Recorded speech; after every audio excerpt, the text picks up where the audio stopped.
Hello. Oh, here he Oh, is. there he is. I don't know if my Up right sister in. that was my sister trying to call me. Oh, I'm trying to hang up, but I well, haven't mastered the iPhone yet. I tell you, once I jumped on the iPhone, I can't go back. Kathy hears me at least once a week complaining at the Windows computer that does our printing and stuff. And I'm like, my Mac doesn't do this. I'm like, oh. You're like, talk nice to it. And I'm like, I already have. And it's working even slower. But good Wednesday morning, Technology. everybody. Oh my God. I'm still not an I anything person. Sorry. Uh-huh. We have Father Bob Bailey on with us. We're excited, new friend to join us. And Father Bob, I was excited when Kathy's like, I have this here friend to continue our topic. And I'm like, do tell. So what is it that you do, Father Bob? Well, currently I'm a retired Roman Catholic priest. I retired early for health reasons because I have neuropathy and my sight isn't as good as it used to be, so I can't drive anymore.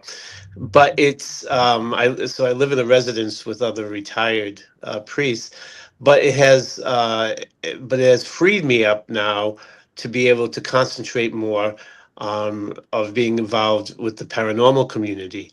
And so what I did when I founded the Holy Sword Apostolate is primarily education, and to teach people the reality about um, investigation, the dangers if you encounter a demon, or on how to handle a human spirit, crossing over. I also deal with deliverance and healing.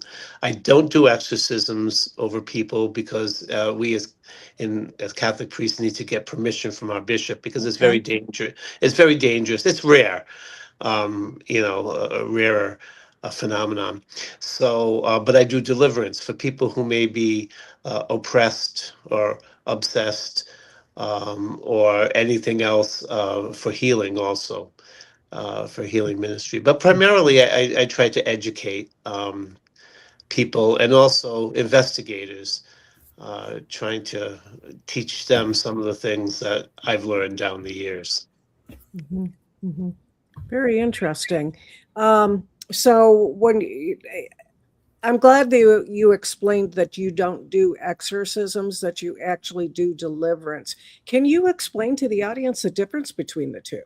Yeah, great question.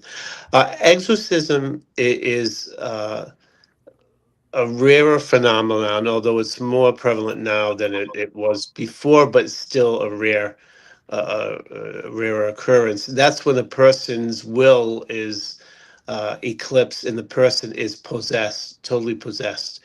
When that happens, it becomes very dangerous for the victim, for anybody who is around them, and for even the priest doing that. So there's criteria set up in the ritual that a bishop will use when choosing someone to do that, and so that is when a person is totally, again, their will and their is eclipsed. Deliverance is someone who is attacking, like, from oppression, and there are lesser spirits too. There's demonic spirits, but there's also like spirits of, you could be, oh, I'm trying to think of the word, depression, spirit of anger, spirits of deception, and there's other things like that that can be healed through deliverance. And so the person is not fully overcome or taken over by anything evil. At that point, they're mostly being attacked from the outside. And then sometimes, maybe uh, a partial influence taking over them, but it's not serious. They still have their will. They still, can function. Mhm. I So promise. with the deliverance, oh, sorry, go ahead, Melissa. I was going to say, Thomas says, hello, my brother. We're excited to be spending quality time with you in Gettysburg this coming weekend. Ah, And Calavera asks, why is it more prevalent now than before, in your opinion? in my opinion, it's because people are opening doors, and way more people using occultic and conjuring things that don't know what they're doing, and they're opening portals. Whereas, like when I was a kid, we played with a Ouija board, but it was innocent. It was like really kind of stupid things that we were doing, and it was an innocent age. Now, people are summoning and they're doing things like that, and it's much more dangerous because even if we're playing, the other side doesn't play. They take it seriously. So you can open a portal, uh, and then there are people who fooling around embrace things, think they're joking around, and plus there's so much more evil. I mean, just look at the news. I mean, oh my gosh, every time you turn around there's hatred, there's anger, there's violence. It's just on the rise. Do you think social media has affected this? I don't think it helps. All the TikToks, all these videos, and teaching people things without all the knowledge and information seems to definitely. I've noticed that's kind of affecting some things. Yeah. That's what yeah, and that's the thing. People automatically, it seems that, especially today, people think, I read a book, I know everything, I'm an expert, and so I can do all this. And, that's why I try to teach even investigators, just know, when you're going in for something, you need to pray. You need to be a person of faith. If you're going to deal with the other side, you have to have some kind of a spirituality. If you don't, why are you doing it? And you have to be prepared, because sometime you might meet something that's an entity that's not friendly, that's not nice, and you need to know how to respond to that. And if you can't, to be honest enough to say, I need to stop here and I need to find someone to help. And so uh, that's part of the education that I try to impart. Yeah, and you going back to the education and everything, one of the things you brought up was the Ouija board. And I know that's a very controversial topic, is the Ouija board. In my opinion, just like when you were a kid, you played with it because it was a toy. It was a game. It was, just a game. When it became popular and turned to the dark side was through the movie The Exorcist. And that's when it became, taboo, you shouldn't be using it or anything. Now, that's my personal opinion on it. Now, with that being said, isn't using the Ouija board the same thing as using an ovulus or a recorder or anything else to try and bring in the spirits to talk? Well, that's a good question too. I think there is a subtle difference in that, when, like, say I go in to investigate, I'm not trying to conjure anything up. Like, usually when you're playing with a Ouija board, you want to talk to Uncle John, or you want to talk to somebody that's not necessarily there. And that can be dangerous. That's where the portals can be open. But when we go in to investigate, we want to find out, is there something there? And if it is, what is the nature of it? And so the Ovilus just or one of those kind of devices is just a way for us to find out what's already there. Conjuring is prohibited by my Christian faith, but going in and trying to ascertain, is there some kind of a paranormal activity or is there not? Is it something that can be explained? That's what we do. And that's, it's all how you use it. It's the intention in how you use those objects. Intention is the key there. Intention is the key word in that.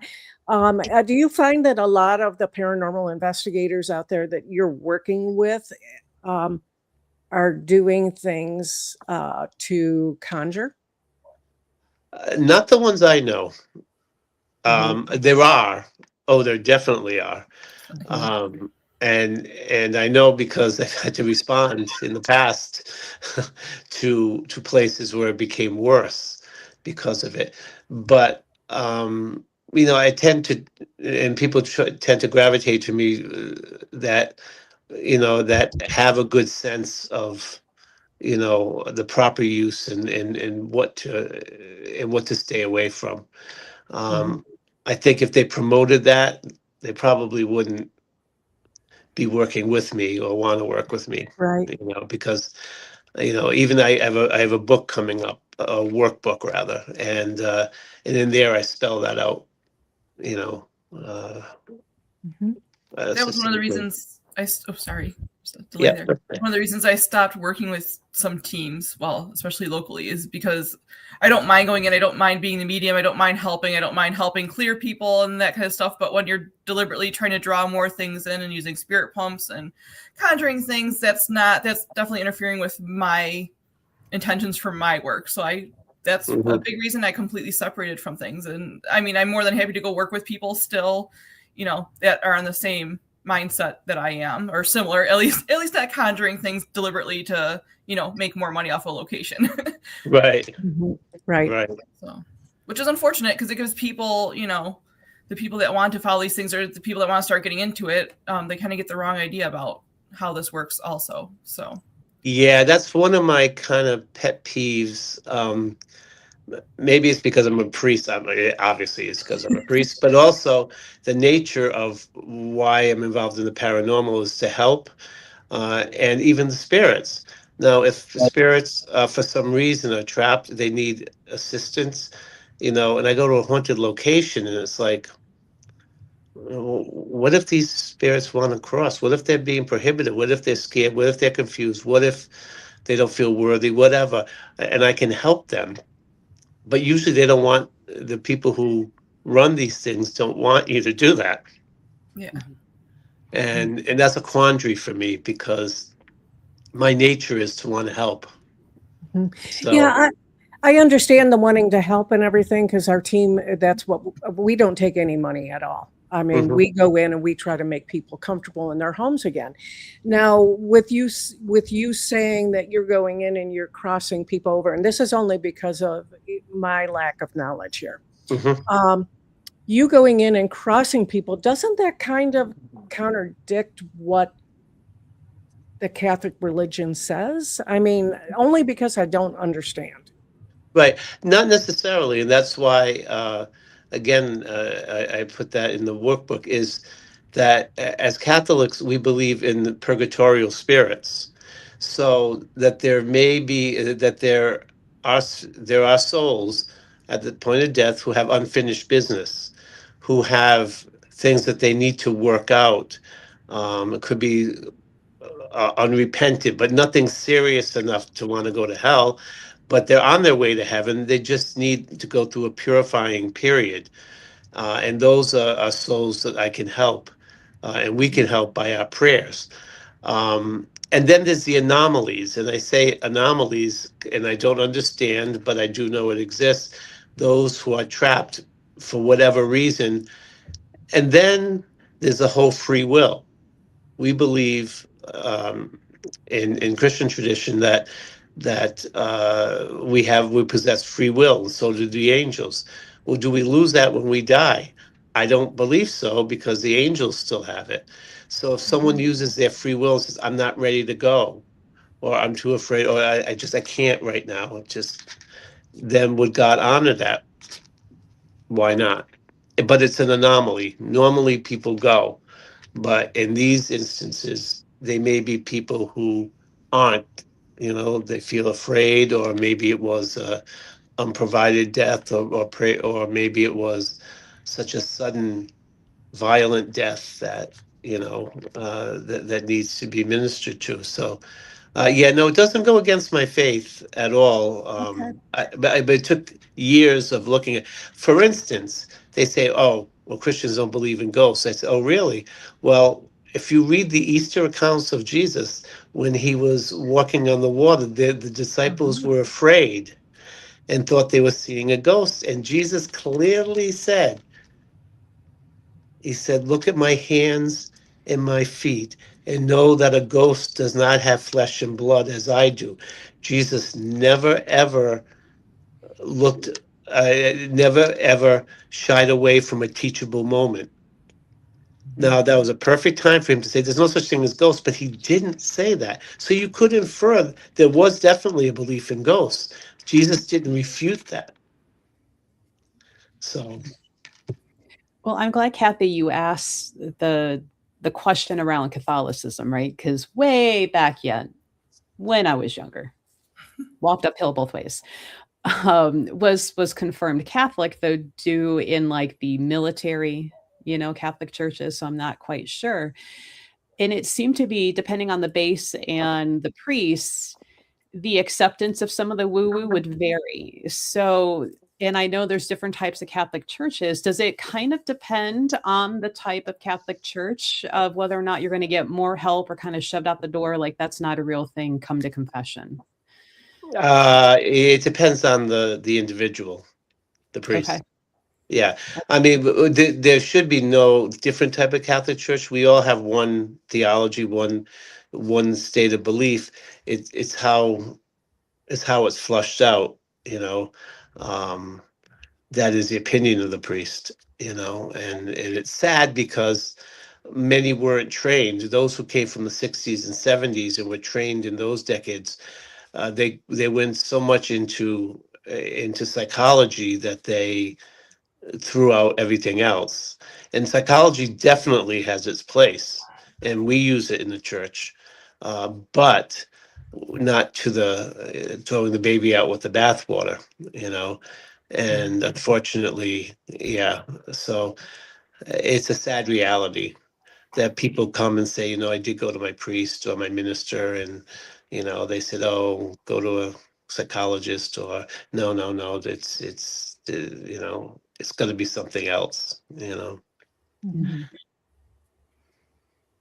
Yeah, Yeah, I 'cause guess when it, I was gonna go say ahead, that Melissa.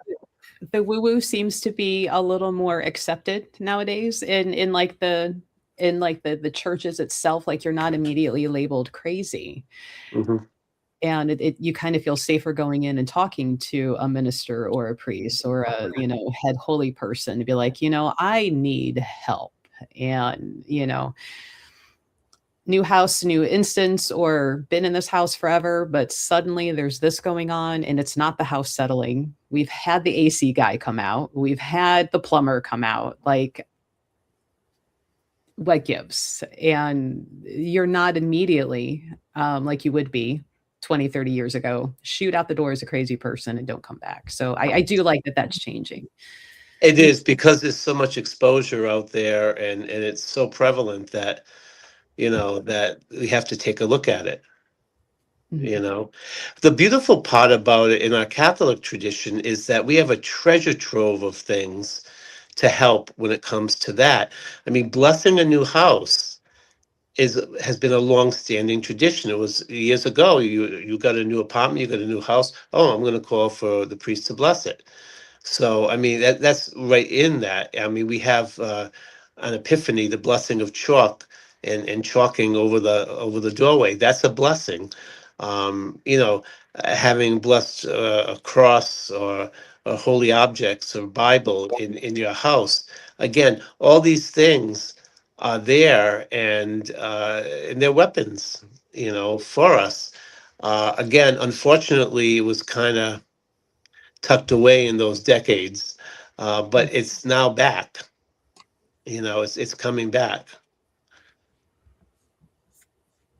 Kathy, I cut you off. You had a question. That's okay. I don't remember the question because I'm old, so it disappeared. Oh, I do that all the time.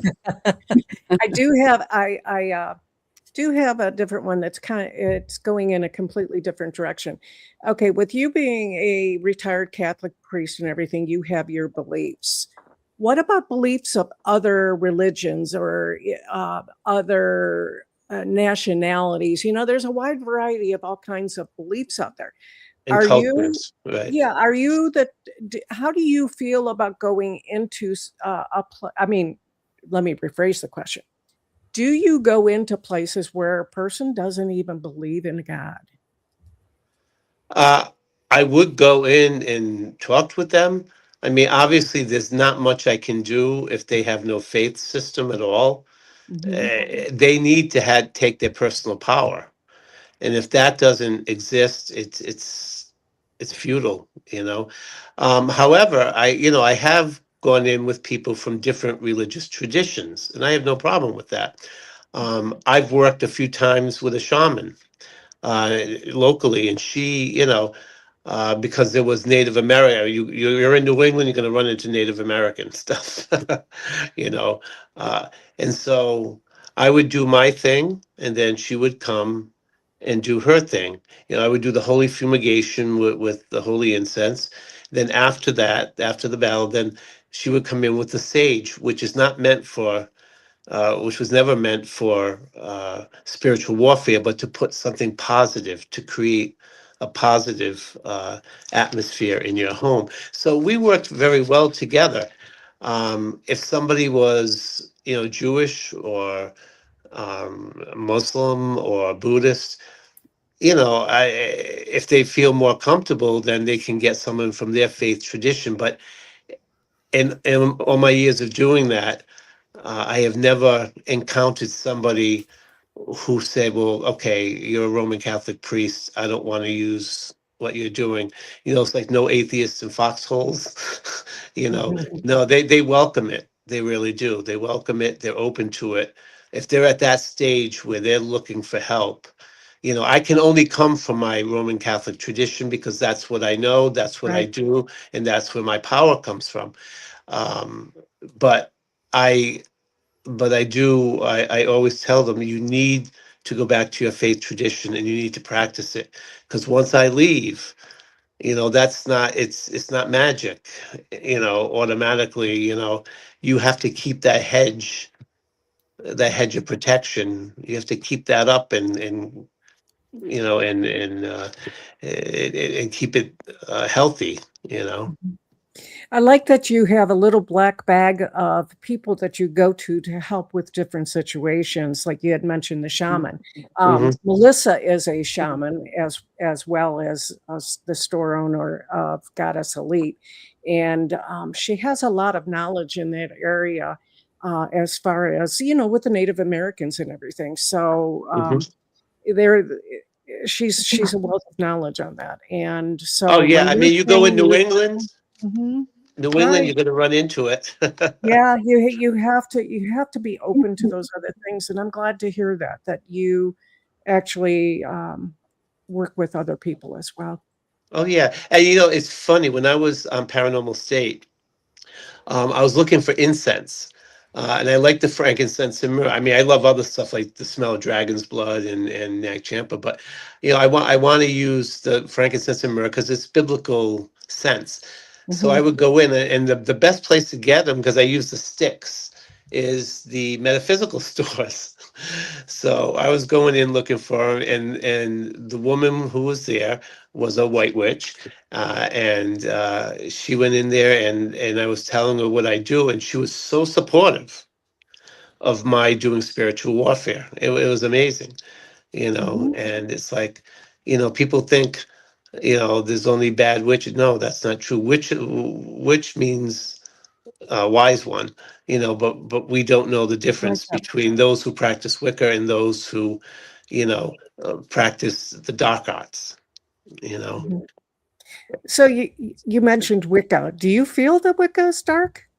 No, no, no, no. No, There's a okay. I difference between misunderstood that then. no, there's a difference between those who practice that ancient religion and those who practice dark arts.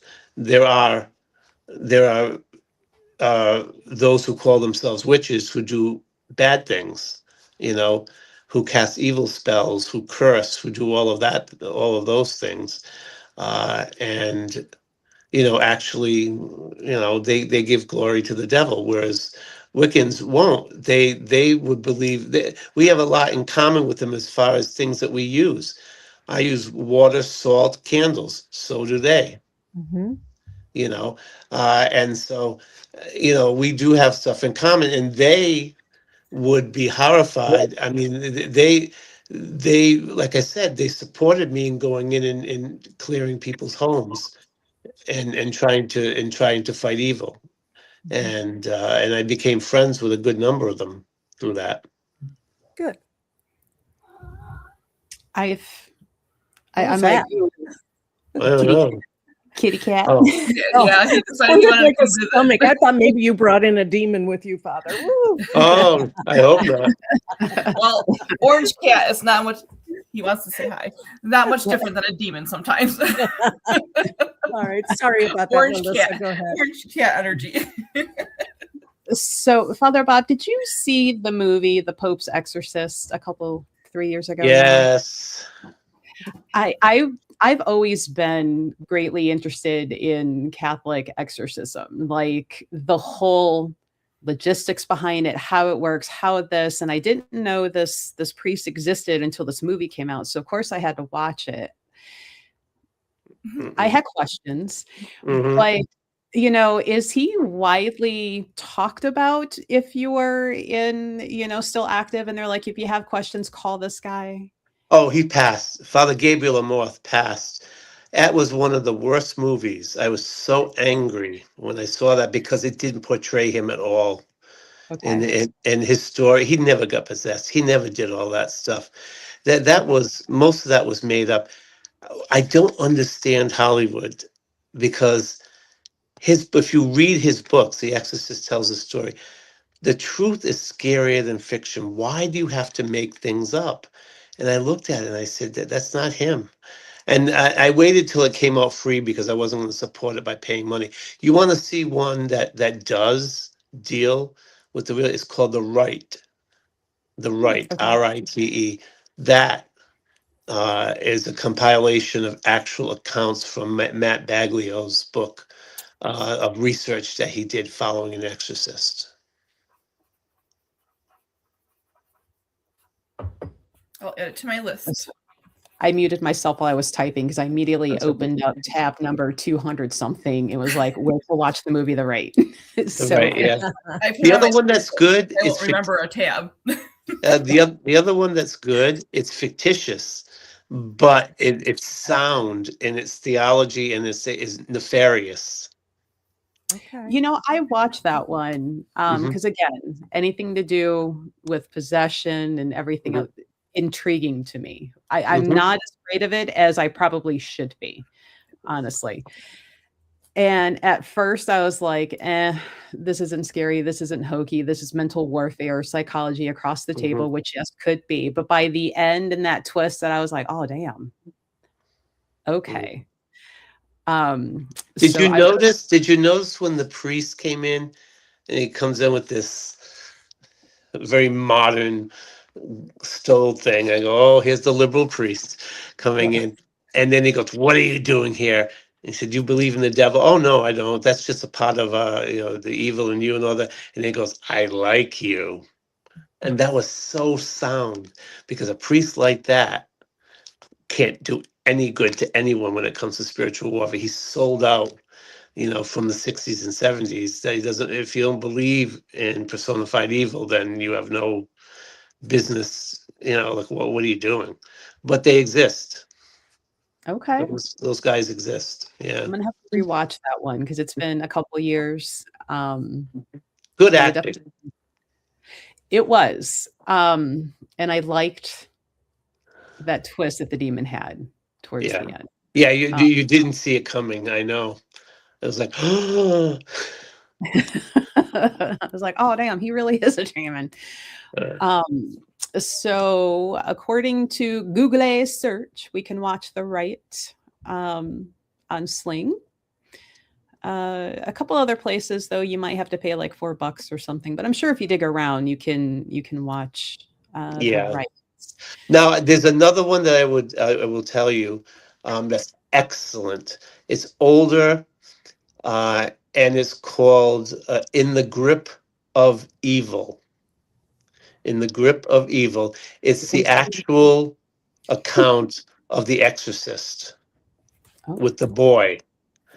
And it's, there's acting in it, but it's also it's a documentary. Let me tell you, that's scarier than the movie.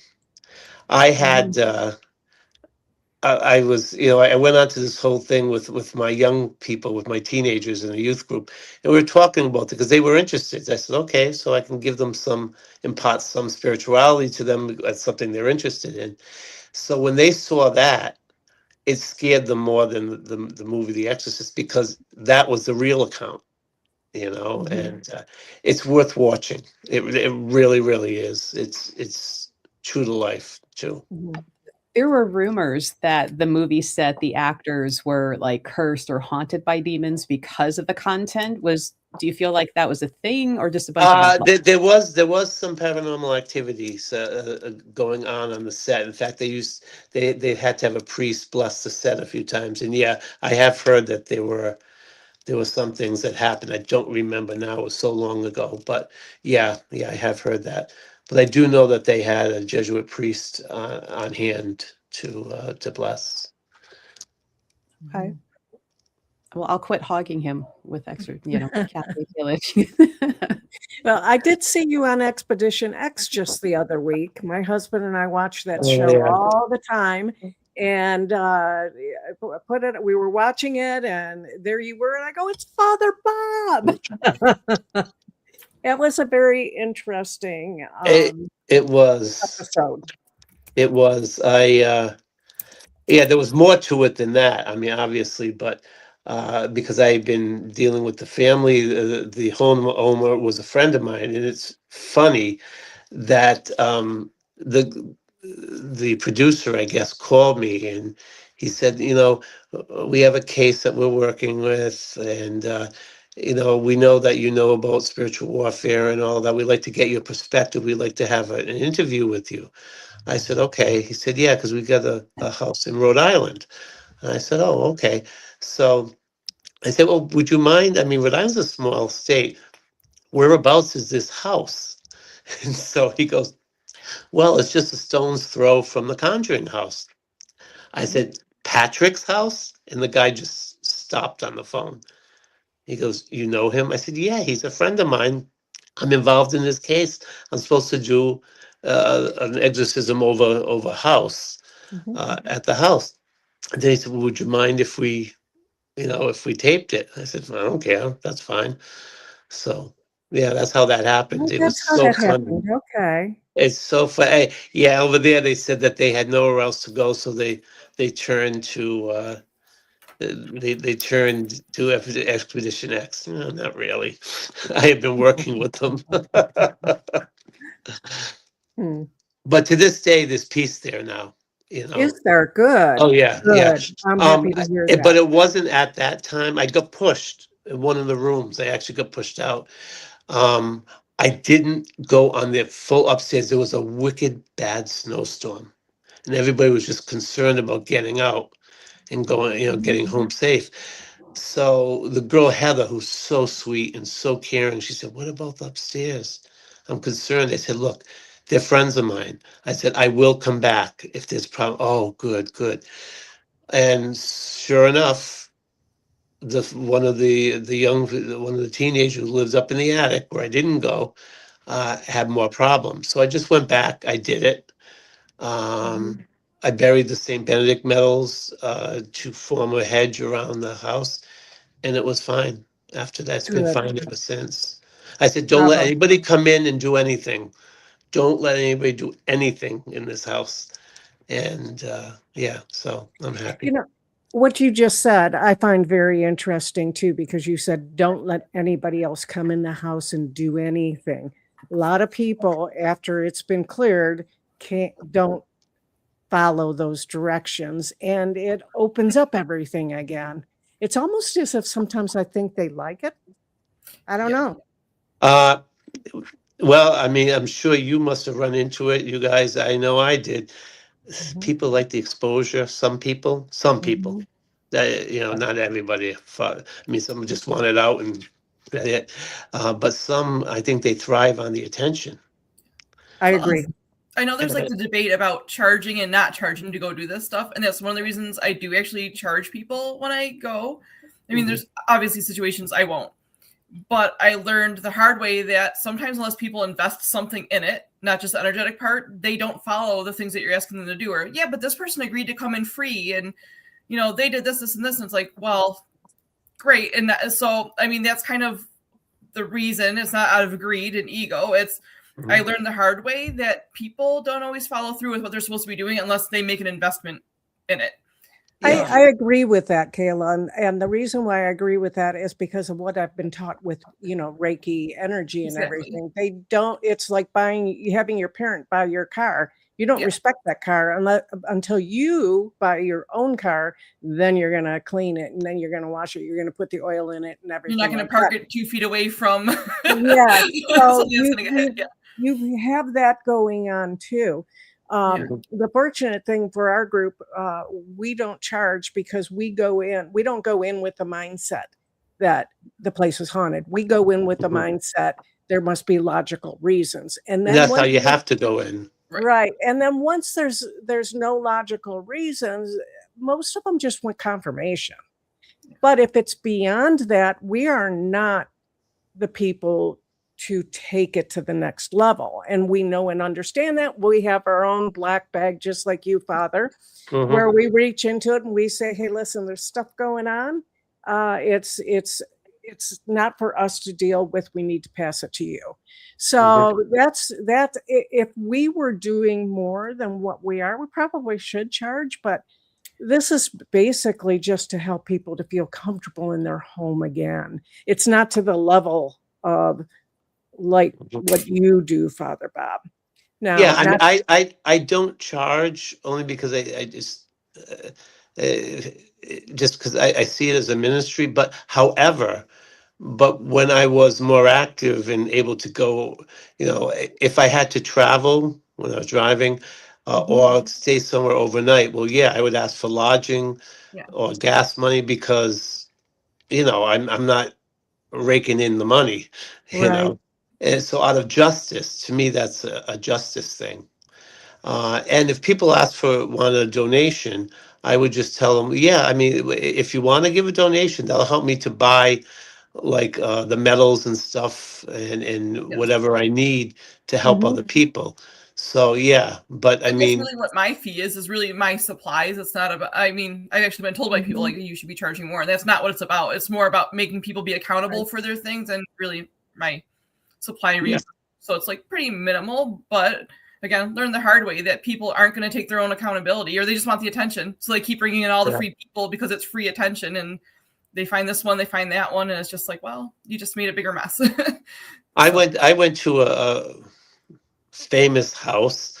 I was called in when I had the group PWSM, and my partner Rob and I responded to a house in Connecticut, and I went in to try and to cleanse the house. I did. Then I gave them the medals. I said, please put these out around the four corners to do a hedge of protection.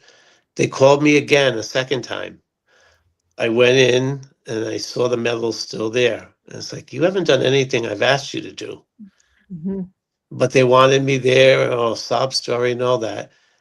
I did. Then they called me a third time, and I just said to my partner Rob, I said, we're not going. I said, they're not doing, they don't want the help. They want the exposure.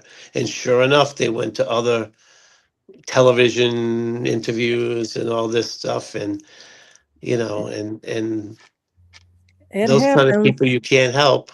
You can't help them. That's true. I agree with you. You mentioned medals. What type of medals is it? Saint Benedict or? Yeah, Saint Benedict is a unique medal in our church because it has inscribed in the letters of an exorcism prayer that Saint Benedict used, and so it's the only religious object that there's an exorcism attached to the blessing. And so, you can wear it, like I have it in the form of a crucifix, with the Saint Benedict in there. But the whole rationale is because they're exorcised, that you put them at the four corners of the property to create a hedge of protection so that evil can't pass through that. I'm sure you must have kind of things like that you Absolutely. salt Yeah. or whatever. Yeah. Yeah. Yeah. Yeah. It's interesting listening to you because that's what I was thinking, across the board, it's the way it's done, Yeah. you Isn't put it there four something you do corners like lines or something? with, Metals, well, metal, some kind of metal. I, for me, I use, railroad, Yes, spice. yes, yes, Ties. yes, yes, yes, Yes. yes, yeah, Yes. And then salt. I do yeah. salt rum.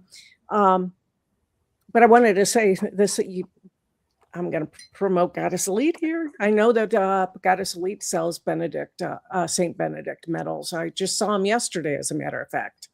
Yeah, Mhm. and that's where I wanted to clarify, just to make sure everybody stays safe. Should they get these medals blessed Oh, by before they just go put it out in the yard? well, You yeah, know? because if it's just, yeah, the power is in the blessing of it, because like I said, there's an exorcism blessing that the priest, it's a longer prayer, but yeah, but that we do for that. Uh, so And they any priest, should. Any is it priest can do it. Any priest okay? can do it. I Okay. mean, you could even bring it to your priest or minister and give them the prayer. Find it's online. Mhm. If you say blessing of Saint Benedict medal, you'll find it very easily online on Google. Okay. So, So here, so it's guys, pretty. don't just randomly plant them in the yard. They have to Yeah, be. on the yeah, on the four corners. But also, I tell them, in the rooms where there was, negative activity, to put them on the doorway. They're Mhm. small little metals, just Mhm. tack it up or whatever up there. Mhm. That's interesting because Dave has the tattoo. So, and I'm like, how do Oh you have yeah, that conversation with the priest? Like, can you bless my tattoo? you know, Plus the ink. If you not know, the ink at the time. less likely to get the side eye nowadays, maybe than 20, 30 years ago to be like, can you yeah, bless? probably, probably. I just have an aversion to pain, so I wouldn't get the tattoo of it. I mean, when he mentioned it, I'm like, that is amazingly smart, considering what he does. And I'm like, that's a fantastic idea. There was a Um, movie where a guy, was it Keanu Reeves? He had some kind of a thing, a sigil or something on his arm. it might have been one of the Constantine movies Yeah, that he, yeah, yeah. Oh, okay. huh. Yeah, I love watching his John Wick movies. That's a sidetrack. Sorry, squirrel. Melanie asks if she could put one of those medals on a kitten collar. I don't see why not if it's small enough. Yeah. Yeah, you can get very small ones. Mhm. They're online too. You can go on Amazon and get them by the box. Out the outside four corners of your property, Amy. And as you said that by the box, I'm chuckling because I forget which live we were doing, and somebody brought up, the sacrament. And the way the conversation went, I'm like, I wonder how hard it is to order sacrament. And then I'm like, I can buy Jesus by the box online. I'm like, I wouldn't have thought that was possible.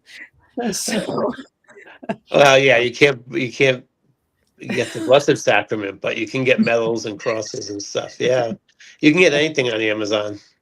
yeah, I was quite surprised. And I'm like, you would think that they would keep that more, to the churches too. Like if you're not a church, you're not ordering 1,000 pieces of sacrament. Yeah, well, they True. it's like anything else. I mean, those come from a religious distributor, anyways. They Mm, would. yeah. I would hope So, so. yeah. Like the Chinese made American flags. Right.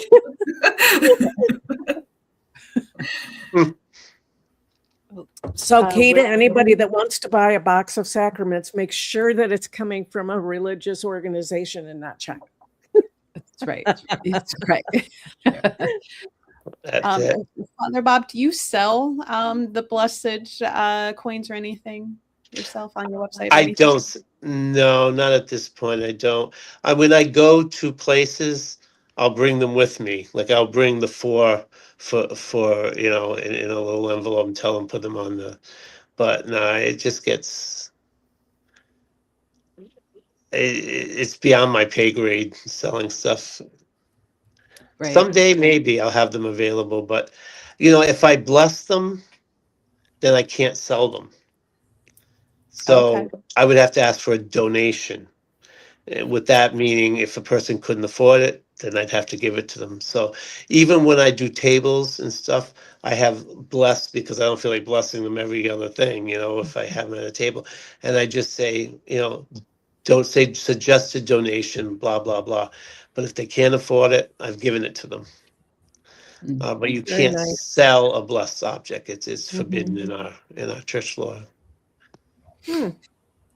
Well, I wanted to share with everybody your website because I heard you mention in the beginning the Holy Sword Apostolate, Yeah. and I'm gonna put the home in there. But guys, I know in the last live we did, we talked about starting a list of recommended reading. And Father Bob, you do have on your website suggested books, suggested movies, all sorts of things. So that could be a good place to start. And if it's okay with you, Father Bob, I was going to start a little Discord channel for this particular topic between like you, Gary, and Dave of recommended reading. Okay. For our friends that are interested, want to do things safely, or just the inquiring minds like Mhm. me, who just like to read it. But there's a lot of information on your site. So, and there is a contact us form that if they need to get a hold of you. Are you in the New England area? Because I heard you use Wicked, and I'm like, that is a Massachusetts area. Rhode Island. Right, there we go. So We're side by each. So if any of our friends are up that way, maybe they could see you at an event just to come say hi.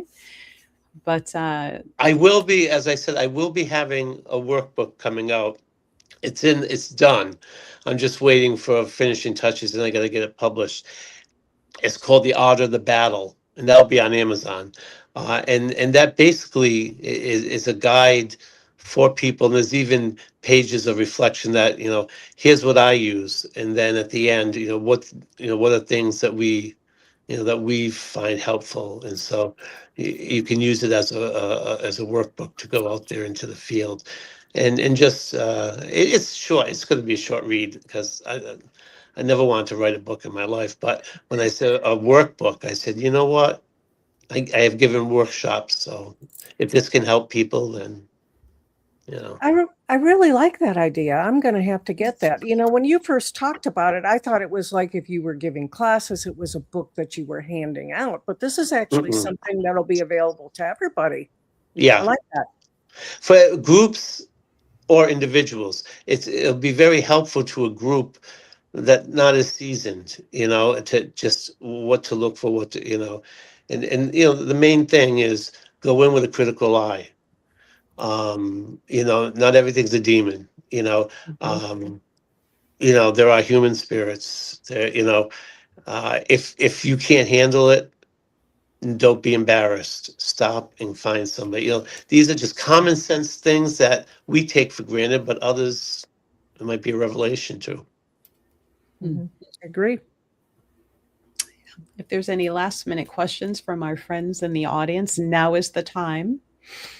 Father Bob's a busy guy. We got to let him go. We can't hold him hostage all day with questions. For both of you, I'm happy to be part of your black bag if you need or if you want.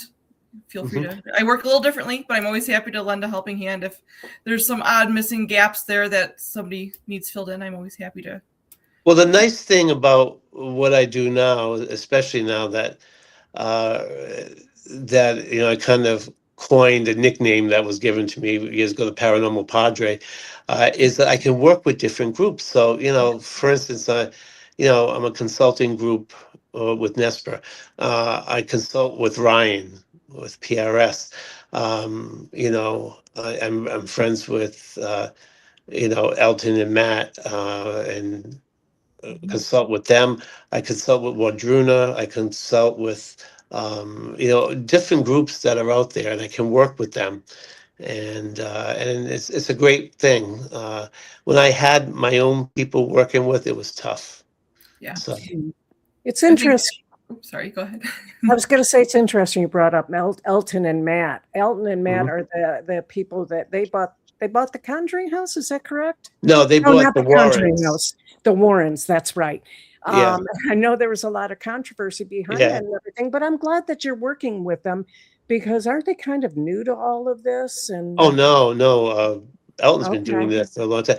I'm going to tell you this: what they did in the house is an amazing thing. Good. I stayed there. They really preserved. They didn't. I mean, they could have just gone in there and just did their own thing and made it into but they've made it into a bed and breakfast, but very much continuing the legacy. And even the museum now, even though it's going to be relocated so that people can go to it, where right now it's very limited because of zoning. uh, I went in there and it was so ordered, and it's like, wow, because before I would get overwhelmed. Now it's like he's really got this thing. He's really got this thing ordered well. He did such a good thing there, and that I was proud of it, and I was very grateful. Yeah, well, that's fabulous to hear. I was happy to hear somebody was buying it that was actually going to put the care into it, and it Yeah, sounds like he did that. they Yeah, have the money too. yeah, and when I said it was new to them, I meant new. It's new to them as far as owning Oh a yes, haunted yes, location. yes, So I'm yes. sure that they've reached out to you and other people a lot. So kudos to them Yeah, and let for me tell you, keeping the legacy going. if they get the Conjuring House, they'll do the same.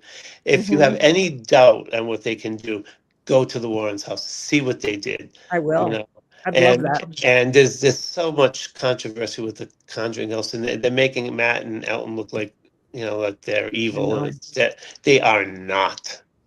They I are didn't think not. so. No, Yeah, that's no. good to hear from you. Yeah.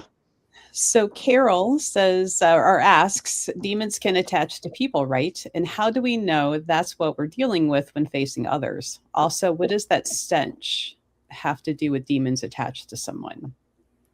Okay, well, the foul stench is because it's foul. It's just like if you're in this holy place, and I've experienced this, a mystic. I could smell the scent of roses around her. I actually smelled it like 2 flights up. She was in a hotel, so there's the scent of holiness. The opposite, which is always what evil does, the opposite of good, is a stench, symbolizing repulsiveness. And how can you tell? By the fruits of it. If you're being hurt, if you're being, if the fruits of whatever this attachment is, well, first of all, nothing should ever be attached to you, good, bad, or otherwise. But you can tell.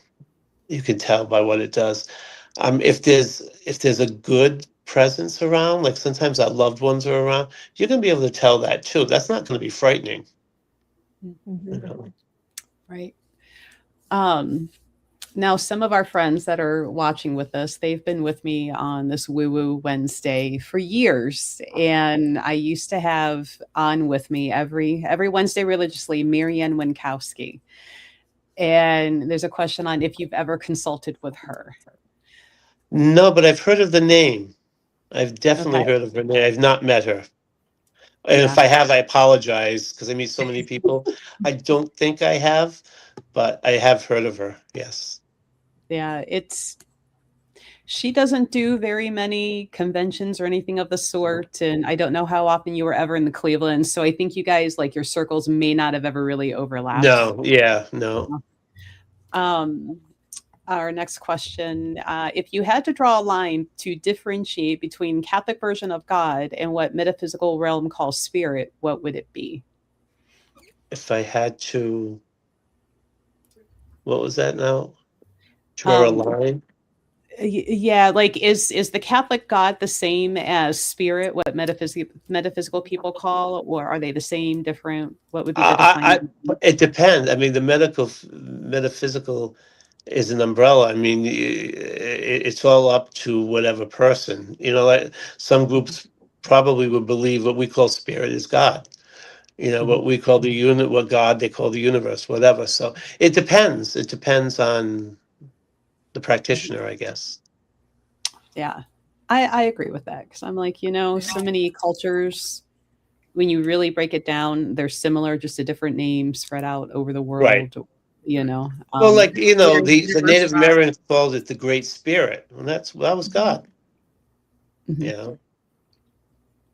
So now, Father Bob, do you have any appearances you're going to be doing or classes or anything that people might want to come take with you? I will be in Gettysburg this weekend with Ryan and PRS, and I am giving a workshop on something that I did out of an experiment on the Annabelle tour, and that's talking about positive paranormal phenomena.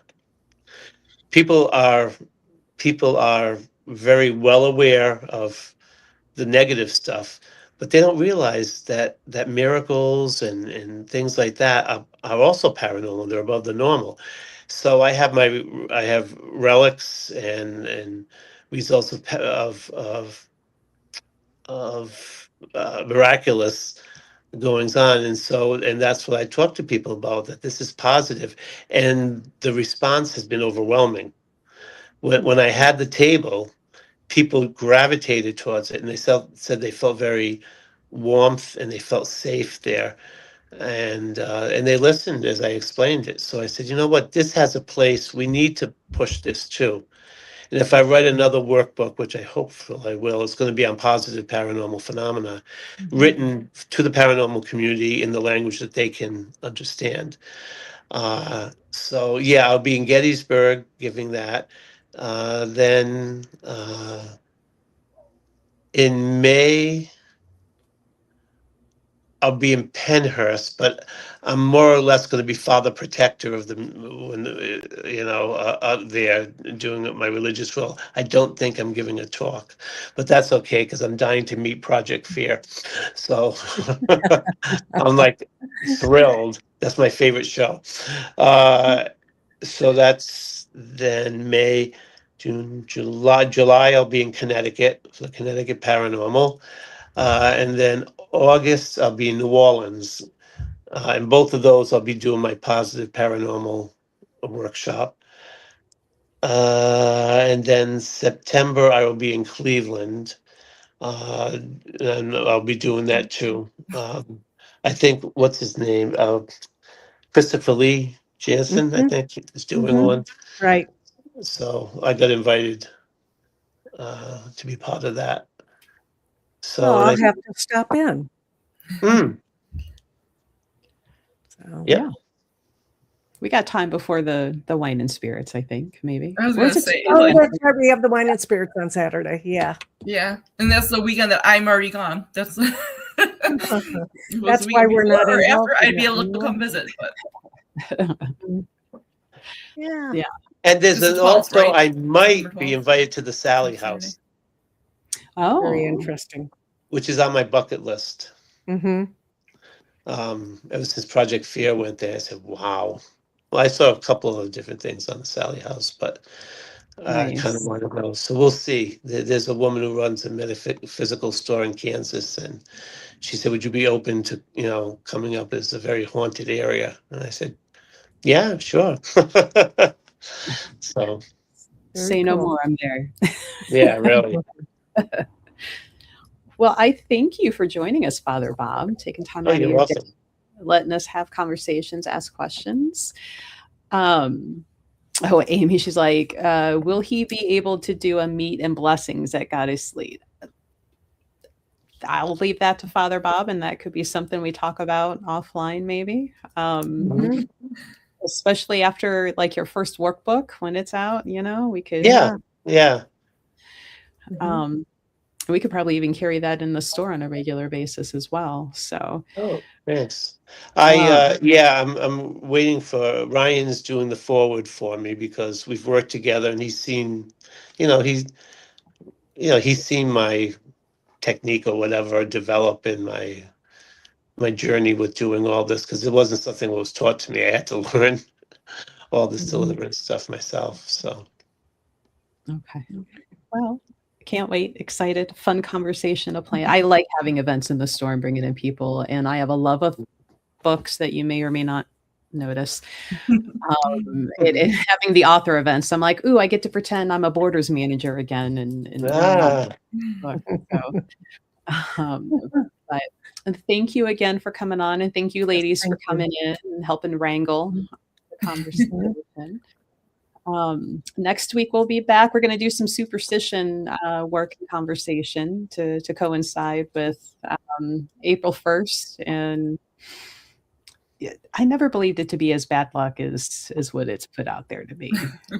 it's just happy-go-lucky stuff.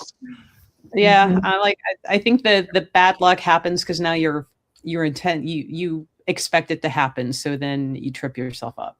Honestly. Intention. I think it would be fun to do a positive paranormal episode though, because I mean we've talked about some of the things we've had happen, but we've never actually talked. We've always kind of done the more paranormal stuff on here. I've taken notes of possible topics, and I'm like, ooh, maybe we could get Father Bob to come back and talk about positive paranormal, for a change. I like that. Some cool angel experiences, that kind of stuff, instead of just all the haunting type things. Yeah, right now I'm going to be gathering some things. Like I know all the stuff from my Catholic tradition, but I want to open it up to other cultures and other kind of phenomenon. Kind of like, for instance, like the Red Rocks in Sedona. That phenomenon there. So other stuff too. That positive phenomenon. So right now it's fact gathering stage. I got to worry about getting the first one out before this one. I never wanted to write a darn book, and now I'm like getting the idea. You remind me of me. People keep asking me to write a book, and I have journals everywhere because I just can't commit to writing. But a workbook, I'm telling you, that's what did it. I said I can do a workbook. Yeah. That's not daunting. That doesn't scare me. But a regular book, it's just a psychological thing. And the second one will be like a travel log, like taking us through these different places where there's positive paranormal phenomenon. So very cool. What is it called? See, brain work. I would want to suggest for your positive. It's in North Ridgeville. It is a church. They have sightings. All the time. They have like a well that they let you take water. It's got very positive feeling. Oh, wait a minute. Where's that in Ohio? Oh, that's what's her name? Rhoda Wise? No. He's a mystic. It's maybe does she predict when Mary's does she predict when Mary is going to appear on the grounds? Oh no, you're talking about the Holy Love. I was thinking Elyria, Ohio. Yeah, it's kind of like in between Elyria. Yeah, I've been there. I've been there a number of times. Yeah, I really like it out there. And when we've done some of our shaman apprenticeship classes, we will actually go out there on the land, and they welcome us. They're like, enjoy. Because it's a great spot to experience the sacred masculine and the sacred feminine and how, they blend and work. And, I just joke with them. I'm like, do not go in around 2:15. That is when they're doing the rosary and for water or just a quick bathroom. These adorable little nuns are going to grab you by the arm and lead you. And you're not going to say no to them.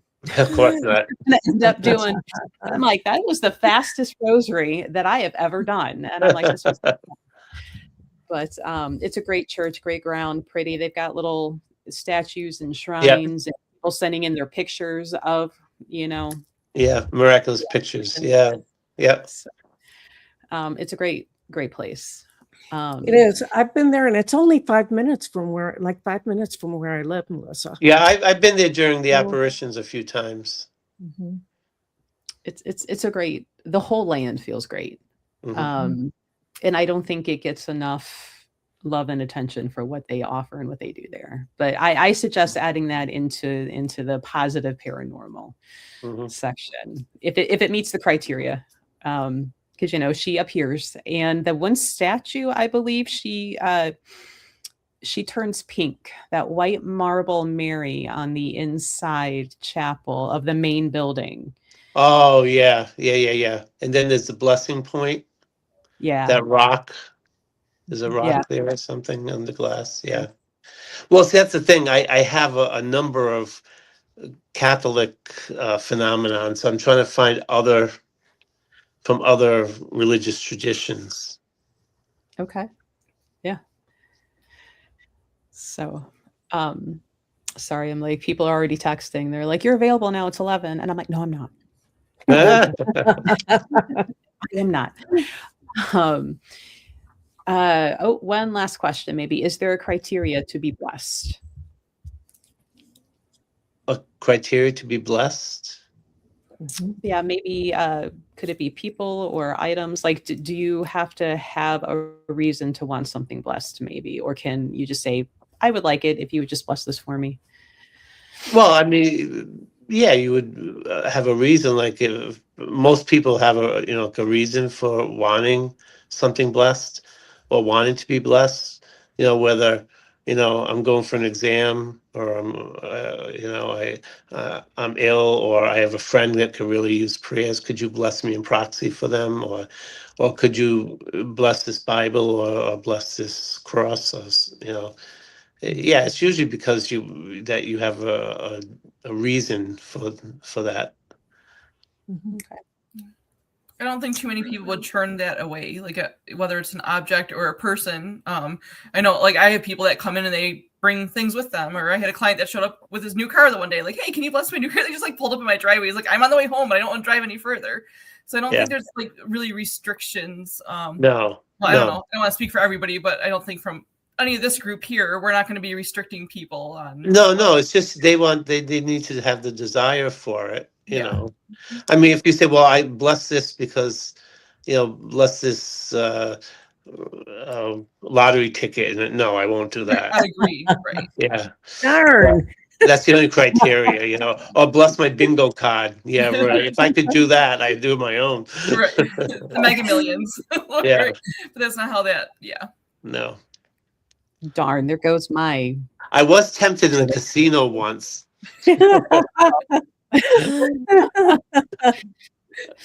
One of the one-armed bandits was the Three Roses. I said, "Saint Teresa, the little flower." No, I better not. She'll get upset with me.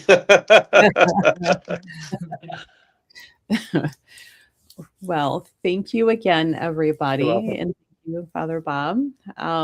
We will be back next week. We're going to go over some superstitions. And if anybody has any superstitions you'd like us to talk about, you can email them in, send them in, whisper, Facebook message, wherever you might be. We kind of got a list going. Group that we yeah, it's on my list of things to do.